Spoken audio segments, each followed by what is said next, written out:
Good morning and good afternoon. Welcome to another episode of Before Coffee. It is Mucking Fun Day. Did you have a good weekend? Are you angry that it's Monday? Well, don't worry. You're in company here because nobody likes a Monday, especially Rog, who slept in a little early today. Just teasing you. All right, this is Before Coffee, the father and daughter comprehensive news of Planet Earth podcast, where we look up our news stories 10 to 15 minutes before we started, and we haven't had any caffeine. So let's go ahead and read out these headlines. Today on Before Coffee. Breaking news, Russian ballet star Vladimir Shklyarov dies suddenly at age 39. The U.S. reportedly allows Ukraine to use long-range weapons against Russia. Tropical wetlands are releasing a methane bomb, threatening climate plans. Other climate news, we have Typhoon is unleashed on the Philippines, and dozens are sickened by E.coli in the United States. Lincoln Park, from zero triumphant comeback or rebooted fumble. Ooh, and it's National Princess Day, and it's also Mickey Mouse's birthday. So work those two out. November 18th, 2024 on Before Coffee.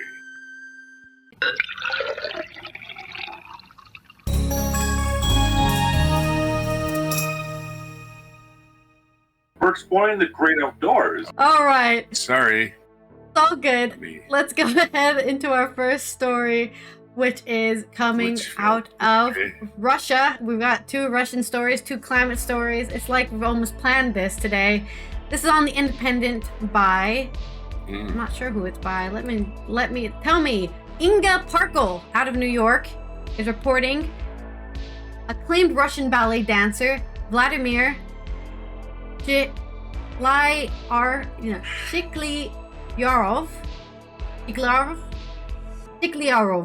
has died after falling from the fifth story of a building. He was 39. Now, I don't want to make fun of this guy's death, but could this be possible that he's part of Putin's flying academy? We don't know. I don't know if he said anything anti-Putin and he's got him thrown off a building, but it seems to happen. So maybe it's tried just to defect, maybe. You know, this is one of those exceptions to the rule. His tragic death was announced at his dance company, Mariinsky Theater, on Saturday, the November 16th. This is a huge loss, not only for the theater staff, but for all of today's ballet art, the theater company said in a statement. Our condolences to the artist's family, loved ones, friends, and all the numerous admirers of his work and talent. His boundless creative abilities were recognized with numerous awards, it continued. He forever inscribed his name in the history of world ballet art. While no cause of death was given in the original statement, Anna Kasatkina, a representative for the dance company, later told local news outlet Fontanka that he had fallen from the fifth floor of a building while on painkillers in preparation for a complex spinal surgery scheduled for Monday, November 18th. God, ooh, man, what were his mental going through, you know? He was about to go through a terribly complex spinal surgery. Here's my theory, which I know, it's a little low ball to have theories on why people died, but I think there's a possibility he was scared of doing the spinal surgery and maybe just was like, what if I become, paraplegic? Then I won't be able to dance ever again. So that could have happened as well. But maybe he just was drugged up and fell off a balcony. That's definitely possible. An investigation into the circumstance of his death has been launched. Through the preliminary cause listed as an accident, reports Russian news agency RAI Novosti. Born in St. Petersburg in 1985, quite young, 39. He joined the Mariinsky Theater ballet troupe in 2003 after graduating from the Academy of Russian Ballet. He was promoted to principal dancer in 2011. During his time with the company, he performed in several leading roles in the theater's most famous productions, including La Sylphide, Giselle, Posier, La Bayadere, Sleeping Beauty, Swan Lake, Raimonda, Don Quixote, The Nutcracker, and Romeo and Juliet. All famous ballets. An Instagram post, I guess, is from... I don't know who this is from. ABT official, so ABT theater maybe. Today we mourn the tragic loss of Vladimir, an extraordinary artist whose grace and passion inspired audiences worldwide. Vladimir danced with American Ballet Theater as a guest. Yeah, that's what I thought. ABT, American Ballet Theater. As a guest artist in 2015 and 2014, leaving an indelible mark on our stage and in our hearts. Our deepest condolences go out to his family, friends, and all who were touched by his brilliance.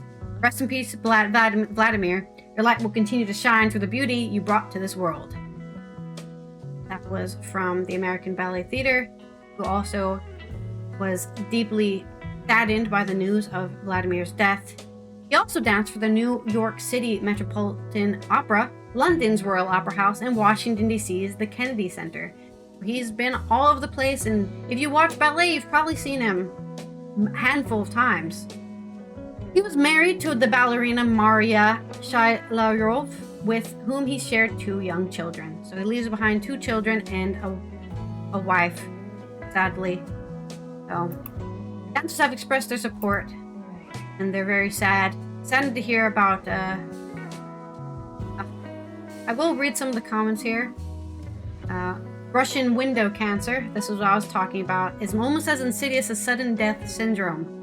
Suddenly, yeah, a lot of people are thinking he did something to anger Putin. There were dancers who expressed support for Ukraine, including Vladimir and Diana Vishneva, who were principal dancers at Mariinsky, and now they're dead and flown out, tossed out a window. Possible, it could just simply be an accident. We'll really never find out from any Russian sources, because they're all propagandists, and they're just going to tell you it was an accident. He fell. He was on painkillers. Here's all the reports. But sad to see somebody who was fighting for Ukraine's, freedom, and a great dancer at the ballet in many different theaters die. Yeah. That's our story. I think it was murder. Yep. I'm not a betting person, but I would bet on it, and I'd probably win a lot of money. I think. Mm-hmm. Sad. Very sad.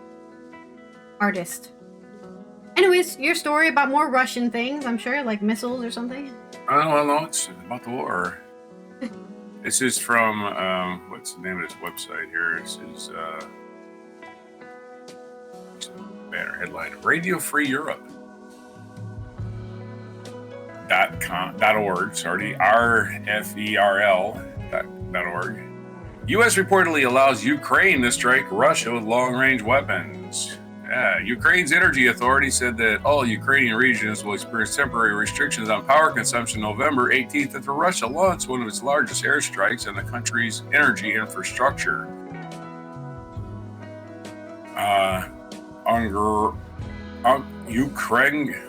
Ukrenergo on November 17th said that the power cuts would run from 6 a.m. until 10 p.m. as crews work to repair damage from attacks as quickly as possible. All regions will be required to apply consumption restriction measures. The temporary restrictions are due to damage to power facilities during today's massive missile and drone attack, the energy ministry said, as Ukraine continues to be attacked by Russia. Ukrenergo said that the 2 employees of the substation operators were killed as a result of the Russian attacks early November 17th.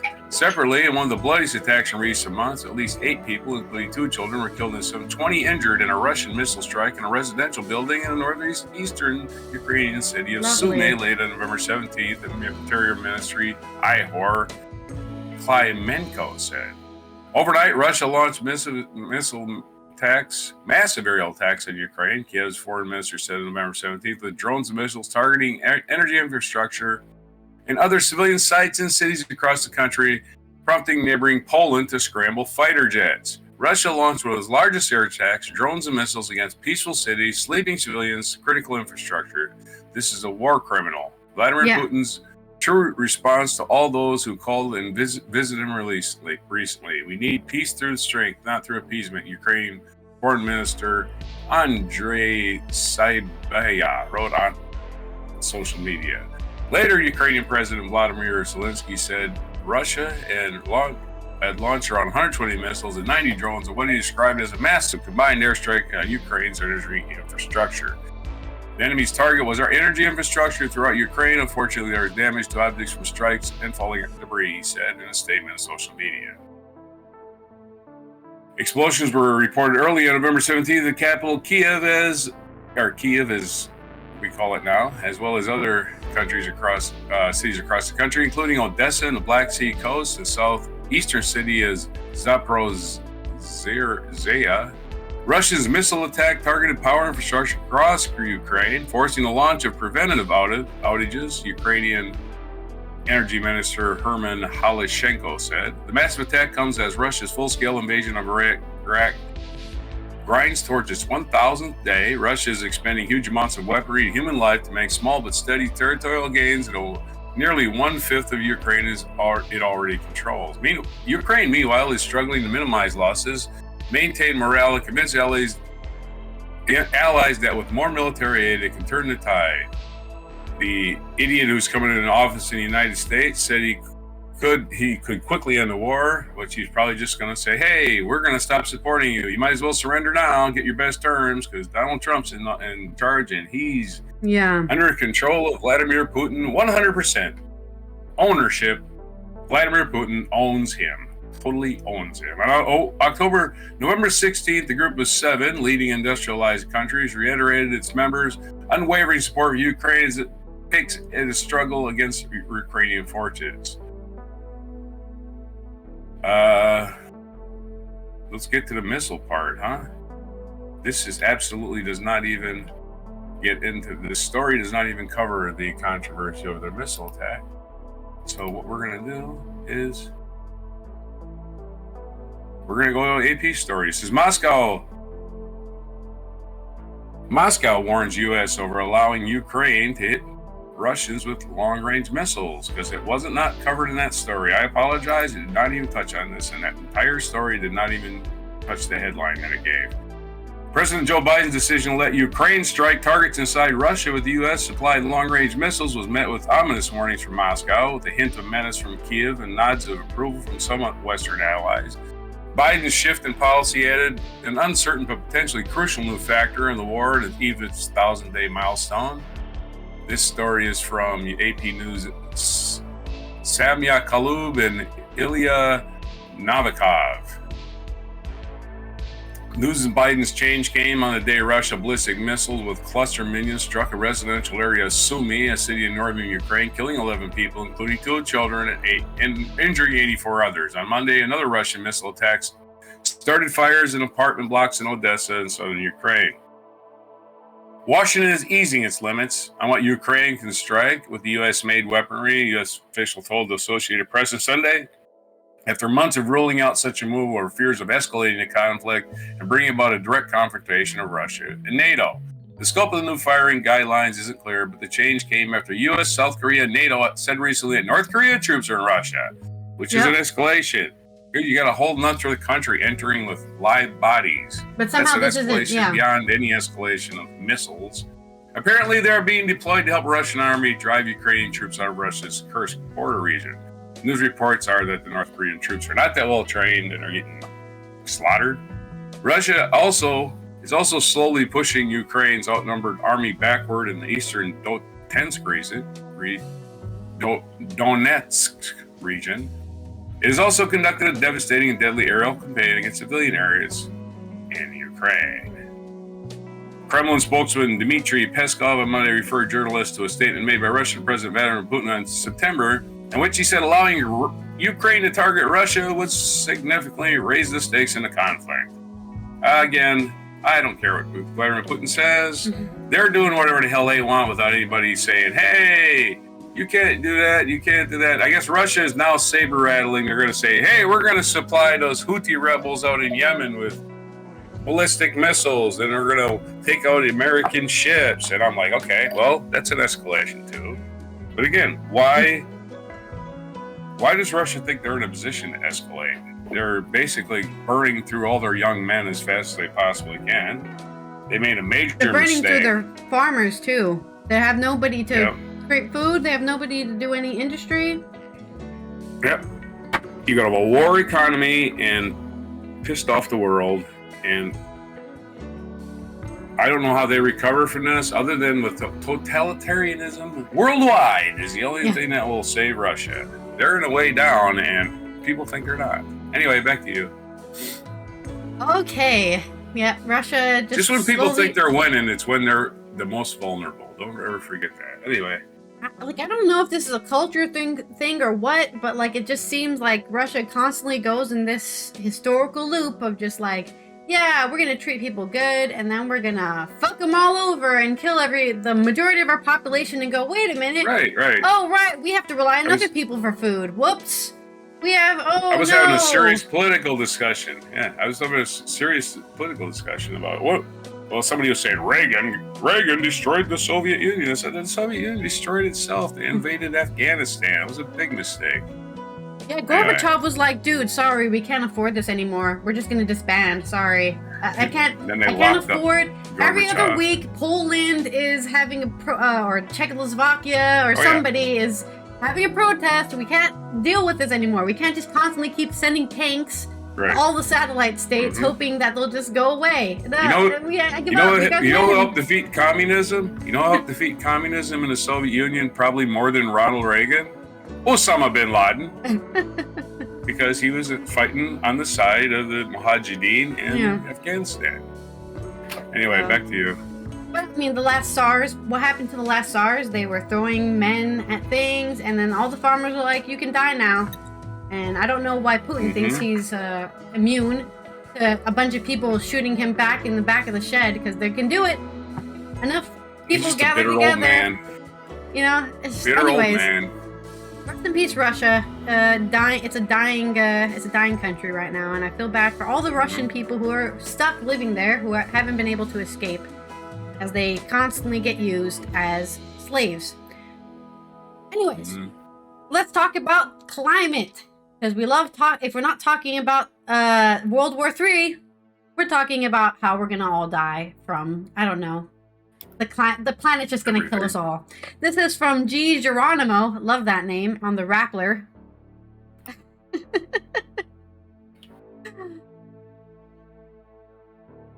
Oh, this is an AI-generated summarization. Okay, so it's gonna be just as good as me. Uh-oh. According to people from Baku, Azerbaijan, which is not scary. This makes sense if you know anything about how climate works. The world's warming tropical wetlands are actually releasing more methane than ever before, research shows. This is because wetlands and swamps and stuff like that actually capture all of the gunk and shitty stuff that we put into the water, and they store it. That's why you can find stuff like pig iron in swamps, where all the iron in the water gets collected. You can also find great stuff for fuel, like, I can't remember what it's called, peat moss, I guess. There's a type of moss that is just all the shit in the water gets collected, and it's a really great fuel source in the winter. You can also find coal and oil and all sorts of things in swamps and wetlands. So as they warm up and they start releasing all that stuff they've captured, the climate gets a little hit with a methane bomb. Massive surge in wetlands, methane unaccounted for by national emissions plans and undercounted in scientific models. It would raise the pressure on governments to make deeper cuts from their fossil fuel and agricultural industries, according to researchers. Wetlands hold huge stores of carbon in the form of dead plant matter that is slowly broken down by soil microbes. Rising temperatures are like hitting the accelerator on that process, speeding up biological interactions that produce methane. Heavy rains, meanwhile, trigger flooding that causes wetlands to expand. So we're all going to become swamps full of methane, and we're just going to blow up. Scientists have long projected wetland methane emissions would rise as the climate warmed, but from 2020 to 2022, the air samples showed the highest methane concentrations in the atmosphere since reliable measurements began in the 1980s. So 2 years ago, they got the highest that they've ever been recorded. 4 studies published in recent months say that tropical wetlands are the likeliest culprit for the spike, with tropical regions contributing more than 7 million tons to the methane surge over the last few years. That is British tons, not American tons. I know they're different. Methane concentrations are not just rising, but rising faster in the last 5 years than any time in the instrument record. said Stanford University environmental scientist Rob Jackson, who chairs the group that publishes the 5-year global methane budget last released in September. Satellite instruments revealed the tropics at the source of a large increase. Scientists further analyzed distinct chemical signatures in methane to determine whether it came from fossil fuels or a natural source, in this case, the wetlands. The Congo, Southeast Asia, and the Amazon, famous for having wetlands, as well as southern Brazil, contributed the most to the spike in the tropics, researchers found.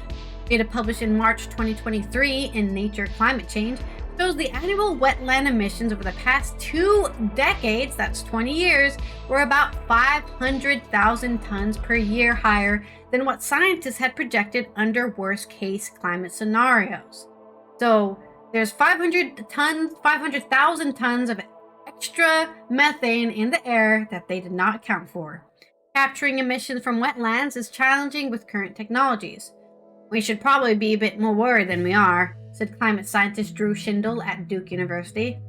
The La Niña climate pattern that delivers heavier rains to parts of the tropics appeared somewhat to blame for the surge, according to one study published in September in the journal Proceedings of the National Academy of Sciences. But La Niña alone, which last ended in 2023, cannot explain record-high emissions, Schindel said. For countries trying to tackle climate change, this major complication when planning for methane and carbon dioxide emission cuts, said Zen Ku, an atmospheric chemist in North Carolina State University who led the study at La Niña Impacts. If wetland methane emissions continue to rise, scientists say governments will need to take stronger action to hold warming at 1.5 Celsius globally, or 2.7 degrees Fahrenheit, as agreed by the United Nations Paris Climate Accord. Methane is 80 times more powerful than carbon dioxide at trapping heat over a time span of 20 years. This is another reason why we should stop having mass farms, because I get it, you guys want to have your beef, but those guys are making enough methane to heat up the entire planet, so have to go local. If you want a steak, go find your local cow farmer and ask them, I would like that, please. And then they say, well, we'll be slaughtering that cow in this date. And then you'll be like, yeah, I can have steak here. Woohoo! My planned steak eating. Because, yeah, I wish we could just make them illegal. Just be like, oh, you have more than 80 cows? I don't know. What's the limit? More than 10 cows? More than 50 cows? Yeah, but Take them away! Just like Australia took all the guns. Just take all the cows and distribute them evenly. I don't know. Distribute the cow distribution network. Truly a utopia for cow distribution. Just take the cows away. Free them. Let them run wild and die. Anyways. Unlike CO2, methane washes out of the atmosphere after about a decade, so it has a less of a long-term impact. So CO2 lasts longer and does less heating, but methane washes out faster, but it does a lot of heating. So if you have a huge methane bomb, which is happening right now, there's just a huge spike in heat for that, but then it's gone. But still a huge spike in heat. That could be, well, you could argue it's kind of like when you're cooking, right?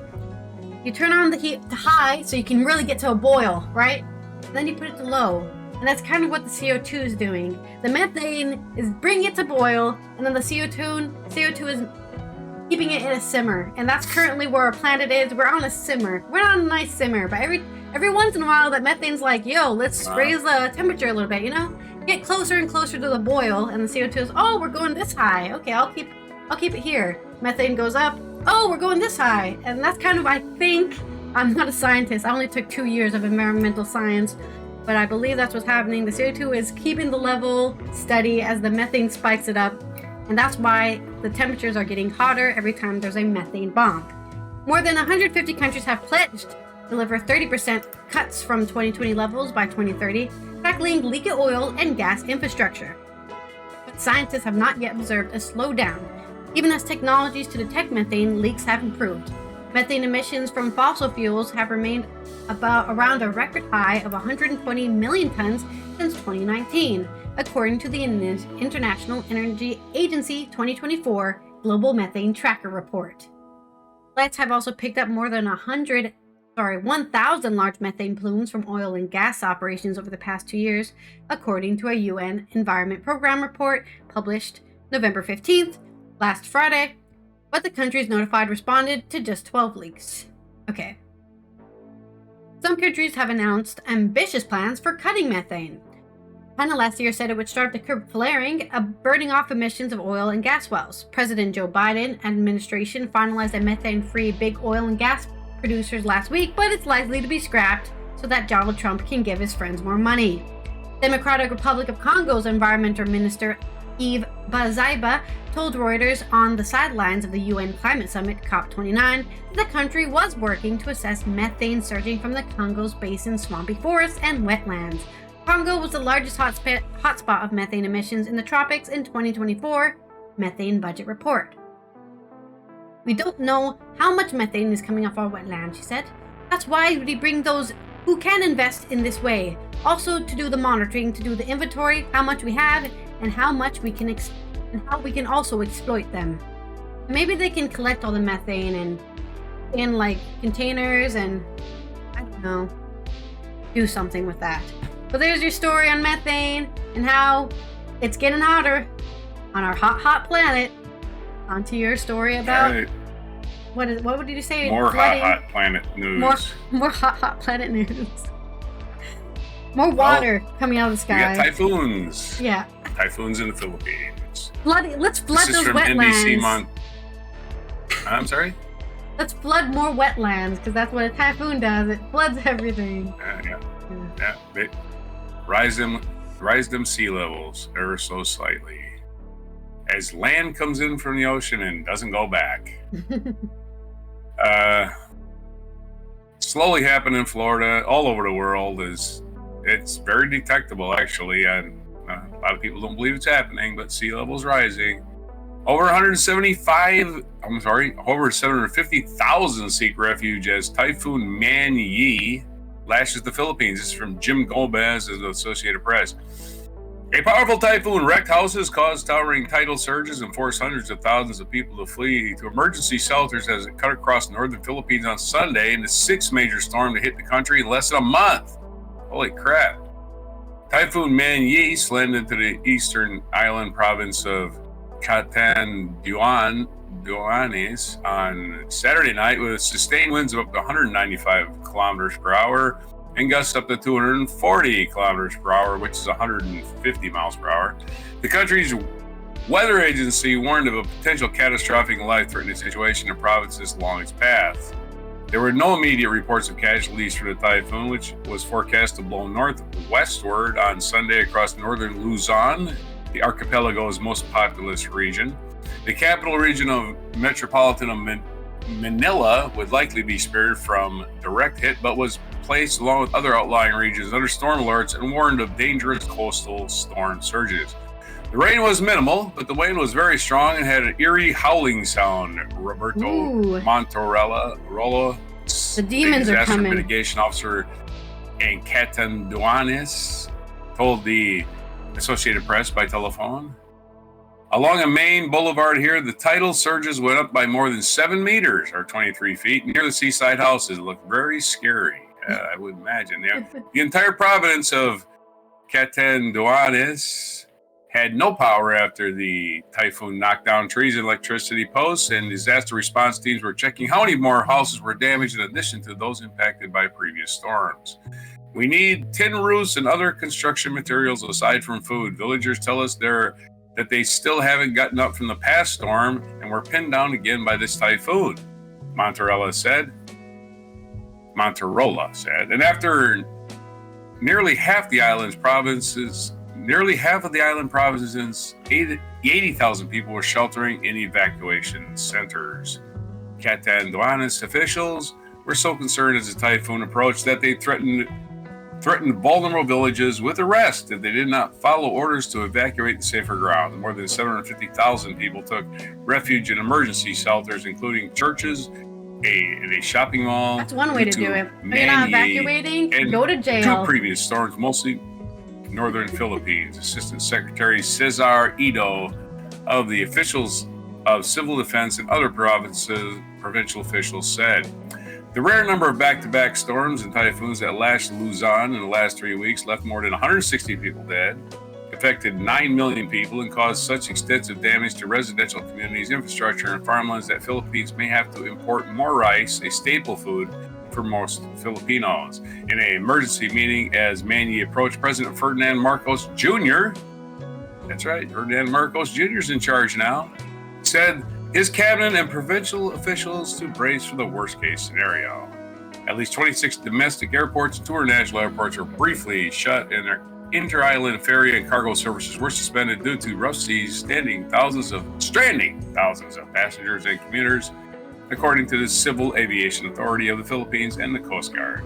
The United States, Manila's treaty ally, along with Singapore, Malaysia, Indonesia, Brunei, provided cargo, aircraft, and other storm aid to augment the government's overwhelmed disaster response agencies. Last month, the major storm, Trami, left scores of people dead after dumping 1 or 2 months worth of rain in just 24 hours in several towns. The Philippines is battered by about 20 typhoons and storms each year.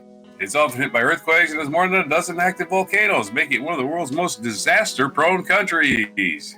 Yay! All right, let's move to the Philippines. Have disasters on an almost weekly basis. So there you are. Here's your update on the typhoon, as they call it in the eastern part of the world.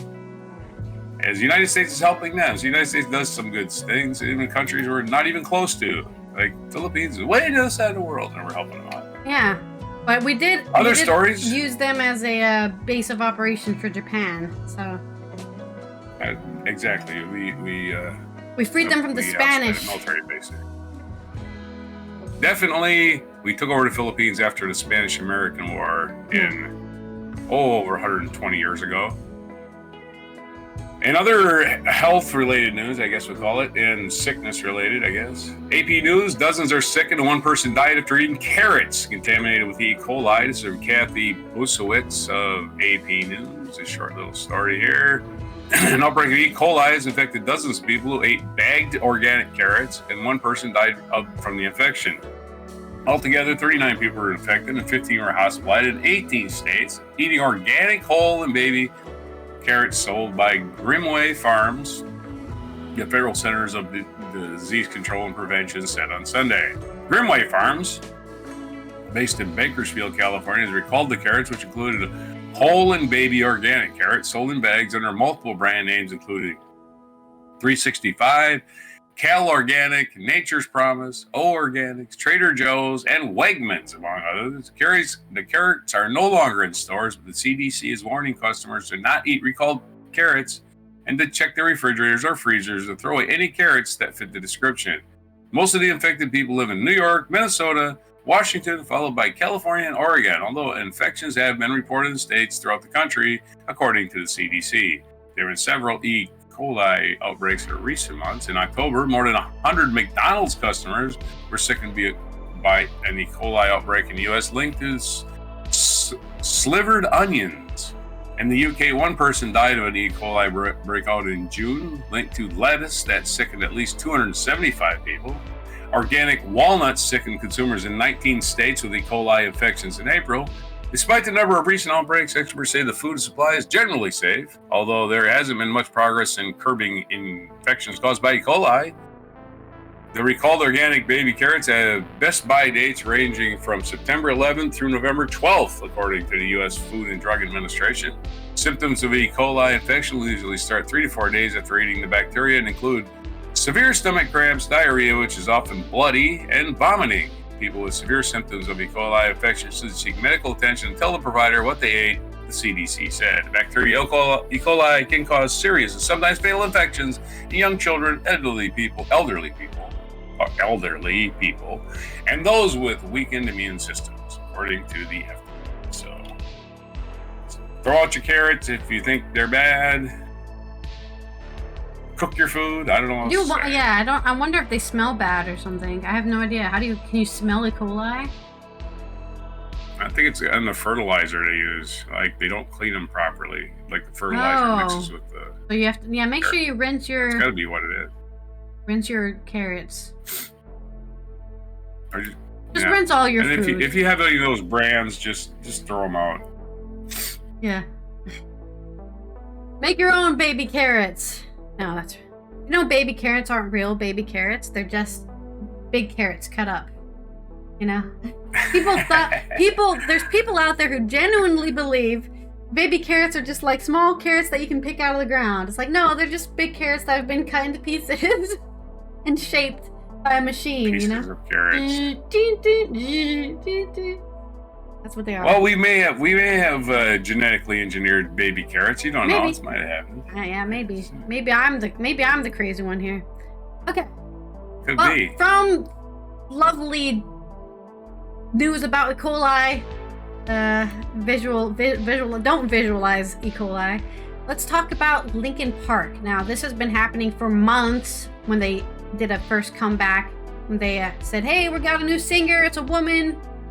And then everyone was like, who is this woman? A Scientologist who defended known rapist Danny Matterson from the That 70 Show.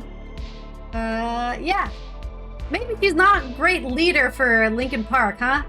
So, all that aside, this is on Your News Culture by... I don't know who it's by. Tell me who wrote this article, please. It's David Morquand. Why'd I even look? It's always him. I'm always choosing his articles. Linkin Park hit the proverbial reset button with their first album in 7 years. First without frontman Chester Bennington. Heavy is the crown. Indeed. Is From Zero the comeback many are hoping for? This is David's verdict. The return of alt-rock new metal outfit Linkin Park has not been smooth sailing. Since the death of frontman Chester in 2017, the band were on an indefinite hiatus. When they announced they were reforming, original drummer Rob Burden opted out, leaving the band with 2 absences to fill. Enter drummer Colin Brittain and vocalist Emily Armstrong, the co-founder of Dead Sarah. Armstrong's arrival in particular has been the source of much chatter and backlash. I wonder if Colin got the same scrutiny as this woman got. Doubt it. You know, men out there, they're like, oh, that's a woman. But that's not enough because I don't want to seem sexist, so I need to find something really wrong with her so that we can all hate on her for that and not because she's a woman.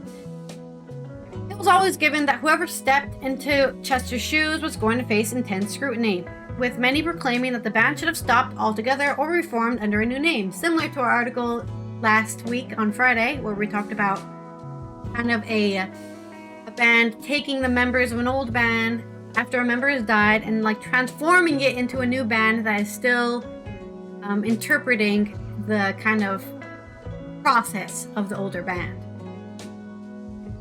Out of respect for its must-miss lead singer, however, controversy was around the corner, with Chester's son posting a statement saying that the band had betrayed the trust of fans, and Chester's mom saying Susan Eubanks learning the band had moved forward with a new singer at the same time as everyone else.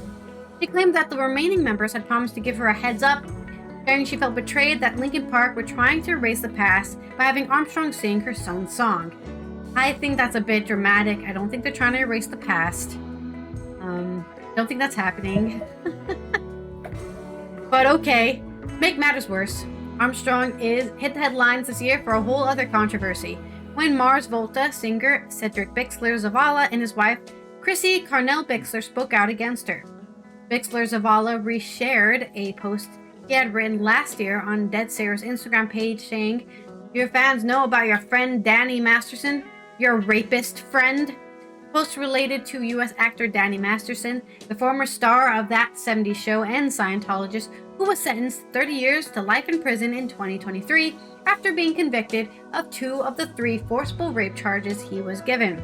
Carnell Bixler was one of the several women who accused Masterson of sexual assault. Bixler Zavala and Carnell Bixler, both former Scientologists, alleged that Armstrong and other church members harassed them and other witnesses over their allegations against Masterson. Armstrong, who attended Masterson's court appearance for support, subsequently said she did not condone abuse against women and did not address her ties to Scientology. There you are, all caught up with the drama no band needs when it comes to relaunching their good name. But without any point dismissing the serious accusations mentioned above, what about the music itself? I'm a strong believer in separate the person from the artist from the artist from the art, but it's hard to ignore that kind of stuff.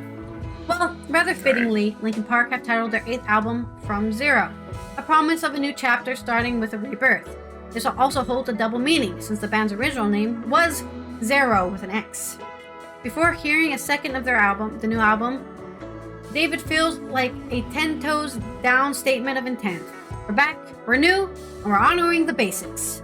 And that they do. Following their experimentations and branching out in poppier territory, the first impression after listening to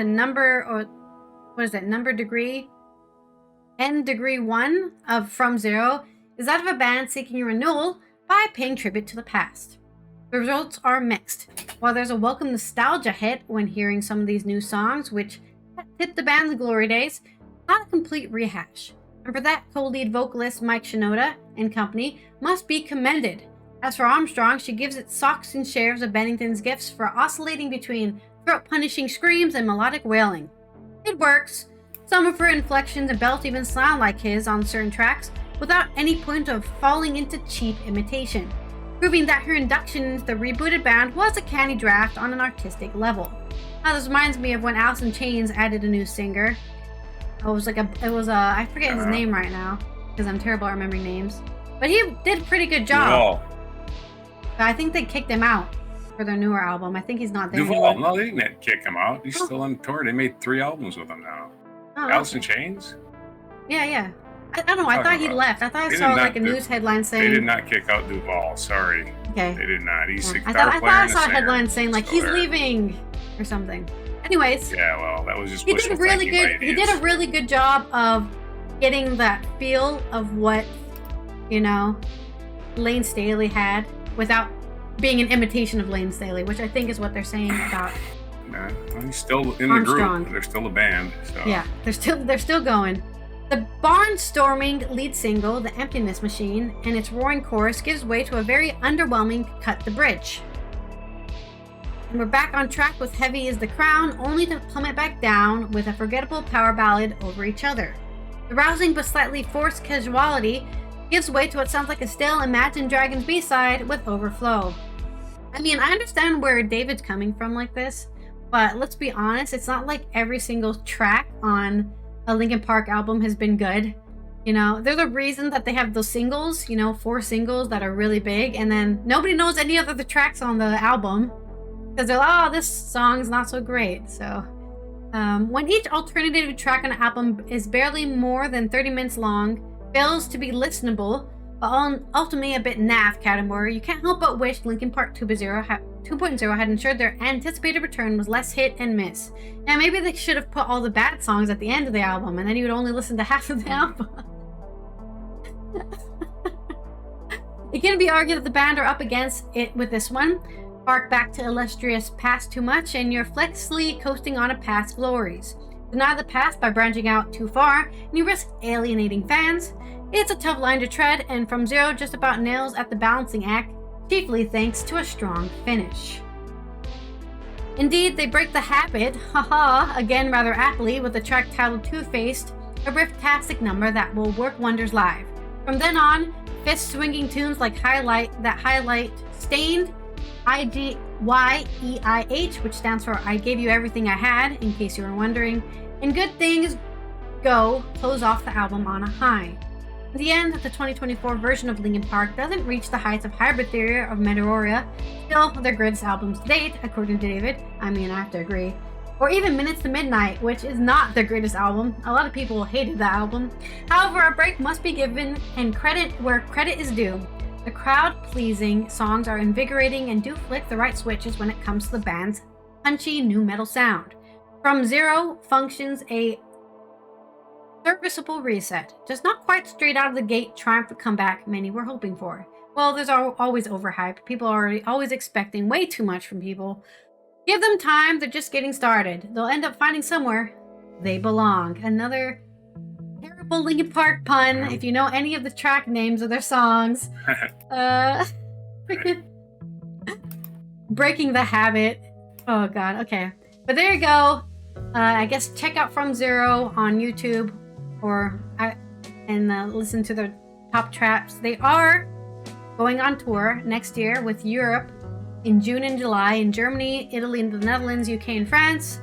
So if you also want to listen and see them live, see if the show is at least worth seeing, check that out. Keep your eyes posted on those dates next summer in 2025. And that's my culture segment and David Morquan's review of the new Linkin Park album. All right, this day in history coming up. Yep. I sent you a video having to do with this day in history. So it's about 2.5 minutes. Shouldn't be too bad. November 18th, in the year 1477, William Caxton, a pioneering English printer, published Diets and Sayings of the Philosophers, the first dated book printed in England. Okay, so got that printing press cranked up in 1477. What? Reading! Yeah, books! Yeah. 1626 on this day, St. Peter's Basilica in Vatican City, which replaced the earlier basilica, was consecrated. It is the single largest religious building in Christendom. 1814, Brazilian sculptor and architect Aleijadinho, known for his beautiful Rococo statues and churches, died in Marinha. Okay. 1936, English playwright and humorist W.S. Gilbert, best known for his collaboration with Arthur Sullivan in the comic operas, was born. 1882, English artist and writer Wyndham Lewis, founder of the abstract Vorticist movement, which in painting and literature before World War I sought to relate art to industrial process, was born. So it's his birthday today. Wyndham Lewis' birthday today. Filmed operating soprano Amelita Galli Cerci was born in Milan on this day in 1882. 1903, Philippe Jean Bonal Varela, representing Panama, met with the U.S. Secretary of State John Hay to negotiate the Hay-Bonal-Varela Treaty, which gave the United States a strip of 10 miles wide across the Isthmus of Panama for construction of the Panama Canal. He created the Panama Canal Zone. In 1905, Prince Charles of Denmark, or Karl of Denmark, was elected King of Norway as Håkon VII. That's right, he was Håkon VII. Forget that Charlie or Carl, he was Håkon VII. 1923 is the birthday of Alan B. Shepard. He's 101 today. Alan B. Shepard, the first U.S. astronaut to travel in space. The first American in space, was born in New Hampshire this day. Happy birthday, Alan Shepard. The first American in space. Not the first person, just the first American. 1928, Walt Disney released Steamboat Willie, the first animated film with sound to feature Mickey Mouse. The huge success of the cartoon helped make Mickey an iconic character and led to Disney Company's dominance in the animated market. Yeah, it's Mickey Mouse's birthday. An animated, non-existent creature, but it has a birthday. 1941, John Christian Watson, the first Labour Prime Minister of Australia, died in Sydney. Sydney had no comment, just a kid. Oh, shit. Terrible. Oh, boy. Sydney said, oh. Anyway, what a relief. 1959, American dramatic film Ben-Hur was released, arguably one of the best of Hollywood's biblical epics. The longest film ever made is what it is. Later won what? The longest film ever made is what it is. Ah, shit, when is this gonna end? You're right. It keeps going. It later won 11 unprecedented 11 Academy Awards and starred Charlton Heston. 1963, the first push-button touch-tone telephones debuted in the United States. So we went from doing this, jing, bling, for every number. You had to do that. If you wanted a 9, you had to go all the way around with the 9. She didn't want you to go back. And then the 2, go back. And then a 5, and go back. But that all, 1963 changed everything. It became beep, boop, beep, boop, beep, beep, beep. As the touch-tone telephone was invented, and AT&T came up with those individual tones for each number and each thing. And that's what we still use to this day. As we do our phone touchpads, we still use those tones that were developed for the touchstone phone, right? It wasn't just a matter of developing the phone. You had to have equipment that would work on these beep, beep, beep, beep, beep, right? There's a little bit more involved than just inventing a phone, right? They had the infrastructure had to be there. Anyway, 2009, American Democratic politician Robert C. Byrd became the longest serving member of Congress with a combined service in the House of Representatives and the Senate of over 56 years and 319 days. He died the following year. Robert C. Byrd, it was a Democrat, but also a Klan member, so kind of a virulent racist, kind of a scumbag. But I guess he was the Speaker of the House for a while, so he got a lot done. He had a lot of power. 2015, actually he was in the Senate, so he wasn't Speaker of the House. He might have been important in the House. Never mind. He was not Speaker of the House. Correct that. 2015, New England Rugby Union football leader Janao Lumu, who was perhaps rugby's first global icon, died of a heart attack at the age of 40 after a long battle with kidney disease. Holy crap. 40? So those are your news for today. Our featured event, Jonestown, happened today. Are you in a cult today? I know half of America apparently is in a cult. They just believe gibberish that isn't true. Well, the Jim Jones massacre happened on this day in 1978. Jim Jones, leader of People's Temple, a religious community that he formed in 1950, and some 900 of his followers died on this day in 1978 in Guyana, South America, in a massive act of murder-suicide known as the Jonestown Massacre. My old boss, Billy Kaysen, the guy who I worked with in El Paso, was one of the first people on the ground in Jonestown. He was in the Special Forces in the Army.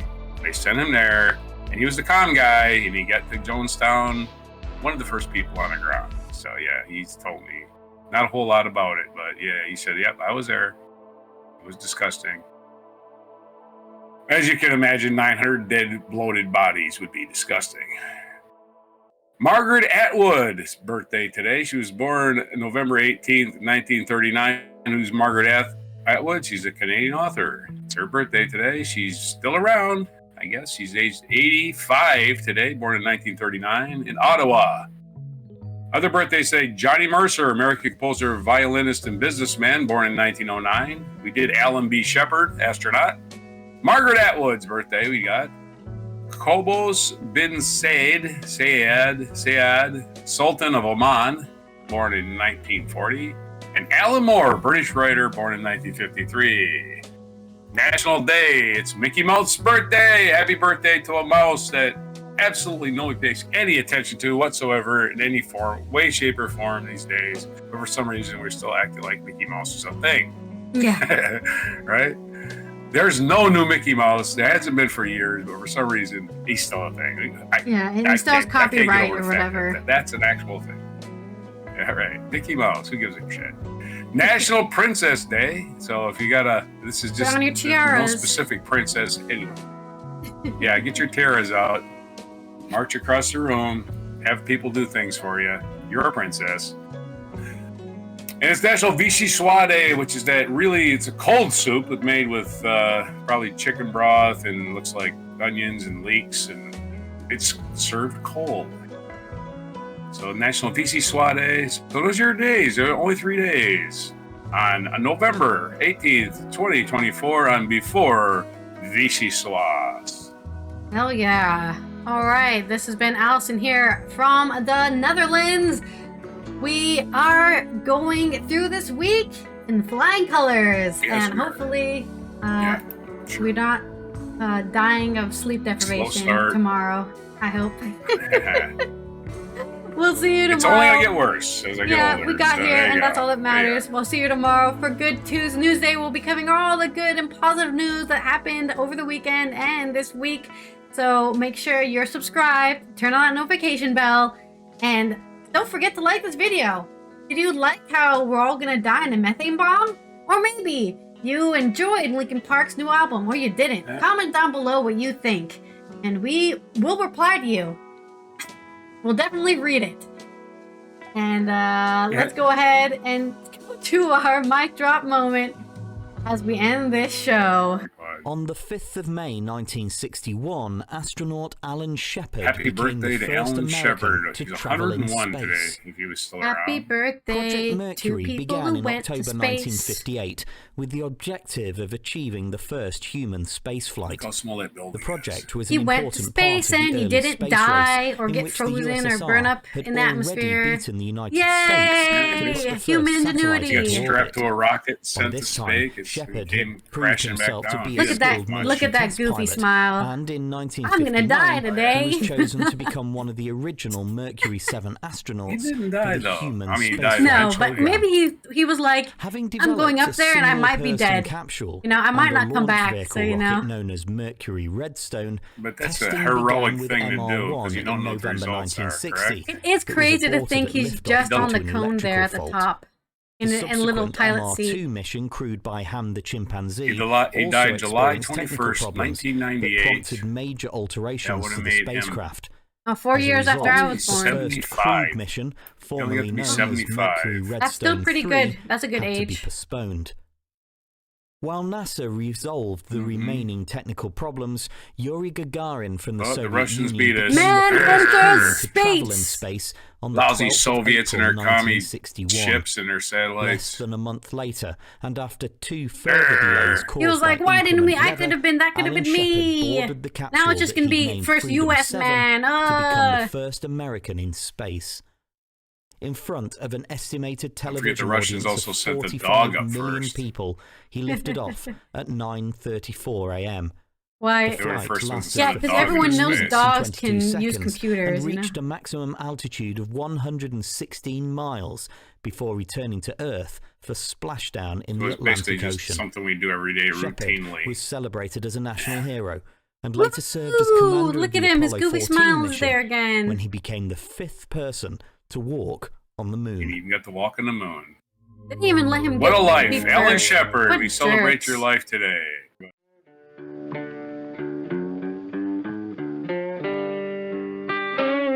Be sure to hit the like, subscribe, and notify buttons. And follow our other channels, Toxic Alley, History of Gravy, and Scratchy Old Records.